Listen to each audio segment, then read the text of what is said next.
Jadi kata sembarangan itu artinya adalah saya sedang membuat nama Tuhan yang harusnya saya angkat tetapi berdampak buruk atau merendahkan. Itu berarti ada sesuatu yang salah.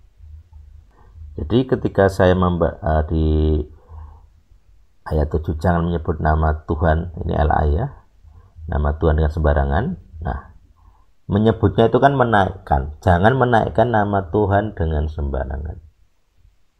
Nah, makanya sebenarnya ini ada dua kalimat yang saling mendukung. Jadi jangan menaikkan nama Tuhan tetapi dengan cara menurunkan, merendahkan. Jadi yang lasaf tadi merendahkan, memberi dampak buruk dan sebagainya, atau menghina gitu. Jadi awalnya kan tisa, menaikkan, jangan menaikkan nama Tuhan dengan merendahkan. Nah itu jelas kalau dalam bahasa aslinya. Kalau kita hanya menerjemahkan jangan menyebut, ya memang dalam bahasa kita begitu, agak sulit mencari padanan lain.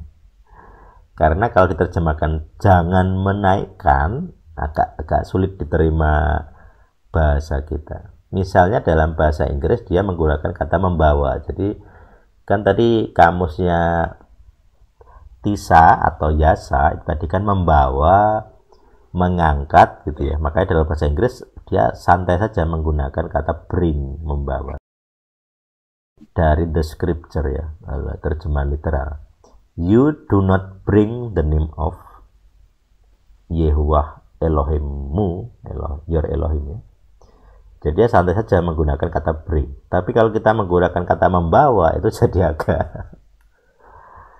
agak sulit dalam terjemahan kita. Misal dalam perintah ketiga kita terjemahkan kata membawa. Janganlah membawa nama Yehuwah Tuhanmu dengan sembarangan. Jadi aneh. Walaupun saya juga tidak menyalahkan kalau kata bring itu diterjemahkan membawa atau mengangkat gitu. Karena literalnya begitu. Tapi nanti orang pasti bertanya, apa maksudnya mengangkat nama Tuhan? Makanya biasanya orang lebih menyukai, ini contoh LA ya, menggunakan kata menyebut. Walaupun aslinya bukan menyebut ya konteksnya. Nah nanti dalam terjemahan El Sadik saya belum sampai sini ya, belum sampai Exodus. Tapi ya saya nanti akan berusaha memunculkan kata menaikkannya, bukan menyebut nanti. Jadi jangan menaikkan nama Tuhan Yehuwah, jangan menaikkan nama Yehuwah Tuhanmu dengan merendahkannya. Itu jelas malah. Jadi dua menaikkan dengan merendahkan dikontraskan. Ini namanya paralelisme tapi antitesis dalam ini struktur sastra Ibrani gitu ya. Jadi tiap kalimat itu ada dua anak kalimat, bisa saling mendukung, saling menguatkan, tapi juga saling melawan, saling mengkontraskan. Jadi yang pertama itu menaikkan, yang kedua merendahkan. Ini ciri khas dari sastra Yahudi ya, sastra Ibrani, sastra Alkitab. Jadi kalau kita paham pola sastra Alkitab, kita lebih mudah memahami maksud aslinya. Jadi maksud aslinya